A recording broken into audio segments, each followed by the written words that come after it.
Measuring the temple complex. In the 25th year of our exile, at the beginning of the year on the 10th of the month, it was the 14th year after the city fell, God touched me and brought me here. He brought me in divine vision to the land of Israel and set me down on a high mountain. To the south there were buildings that looked like a city.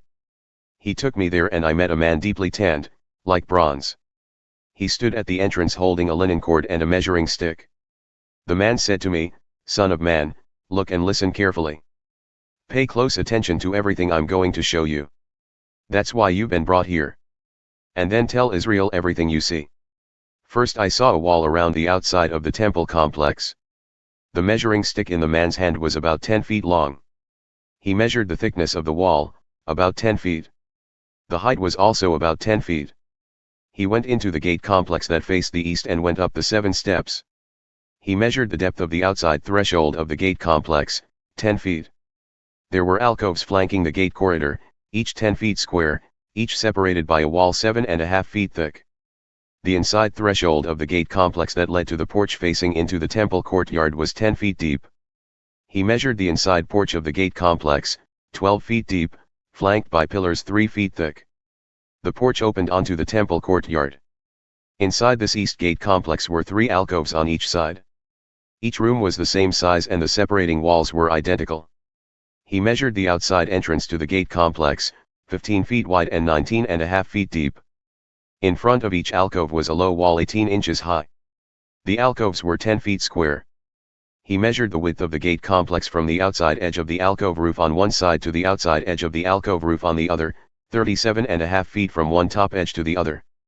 He measured the inside walls of the gate complex, 90 feet to the porch leading into the courtyard. The distance from the entrance of the gate complex to the far end of the porch was 75 feet. The alcoves and their connecting walls inside the gate complex were topped by narrow windows all the way around. The porch also. All the windows faced inward. The doorjambs between the alcoves were decorated with palm trees. The man then led me to the outside courtyard and all its rooms. A paved walkway had been built connecting the courtyard gates. 30 rooms lined the courtyard. The walkway was the same length as the gateways. It flanked them and ran their entire length. This was the walkway for the outside courtyard. He measured the distance from the front of the entrance gateway across to the entrance of the inner court, 150 feet. Then he took me to the north side. Here was another gate complex facing north, exiting the outside courtyard. He measured its length and width. It had 3 alcoves on each side. Its gateposts and porch were the same as in the first gate, 87.5 feet by 43.75 feet.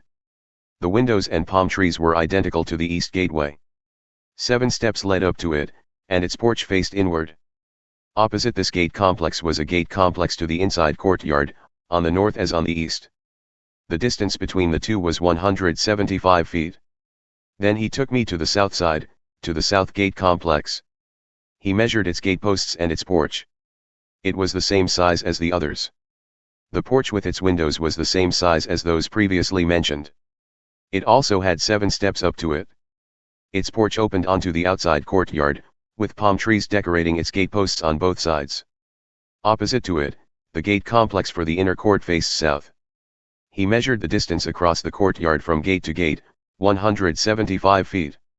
He led me into the inside courtyard through the south gate complex. He measured it and found it the same as the outside ones. Its alcoves, connecting walls, and vestibule were the same. The gate complex and porch, windowed all around, measured 87.5 by 43.75 feet. The vestibule of each of the gate complexes leading to the inside courtyard was 43.75 by 8.75 feet.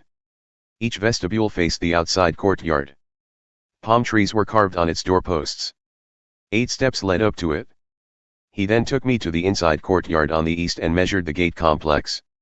It was identical to the others, alcoves, connecting walls, and vestibule all the same. The gate complex and vestibule had windows all around. It measured 87.5 by 43.75 feet. Its porch faced the outside courtyard. There were palm trees on the doorposts on both sides. And it had 8 steps. He brought me to the gate complex to the north and measured it, same measurements. The alcoves, connecting walls, and vestibule with its windows, 87.5 by 43.75 feet. Its porch faced the outside courtyard. There were palm trees on its doorposts on both sides. And it had 8 steps. There was a room with a door at the vestibule of the gate complex where the burnt offerings were cleaned. 2 tables were placed within the vestibule, one on either side, on which the animals for burnt offerings, sin offerings, and guilt offerings were slaughtered. 2 tables were also placed against both outside walls of the vestibule, 4 tables inside and 4 tables outside, 8 tables in all for slaughtering the sacrificial animals. The 4 tables used for the burnt offerings were 31.5 inches square and 21 inches high. The tools for slaughtering the sacrificial animals and other sacrifices were kept there. Meat hooks, 3 inches long, were fastened to the walls. The tables were for the sacrificial animals. Right where the inside gate complex opened onto the inside courtyard there were 2 rooms, one at the north gate facing south and the one at the south gate facing north. The man told me, the room facing south is for the priests who are in charge of the temple. And the room facing north is for the priests who are in charge of the altar. These priests are the sons of Zadok, the only sons of Levi permitted to come near to God to serve him. He measured the inside courtyard, 175 feet square. The altar was in front of the temple. He led me to the porch of the temple and measured the gateposts of the porch, 8 3/4 feet high on both sides. The entrance to the gate complex was 21 feet wide and its connecting walls were 4.5 feet thick. The vestibule itself was 35 feet wide and 21 feet deep. 10 steps led up to the porch. Columns flanked the gateposts. He brought me into the temple itself and measured the doorposts on each side.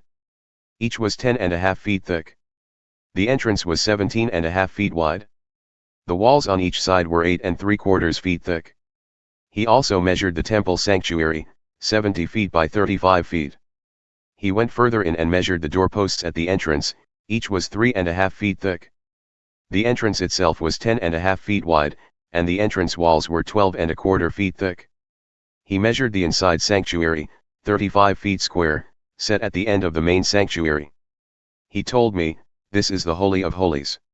He measured the wall of the temple. It was 10.5 feet thick. The side rooms around the temple were 7 feet wide.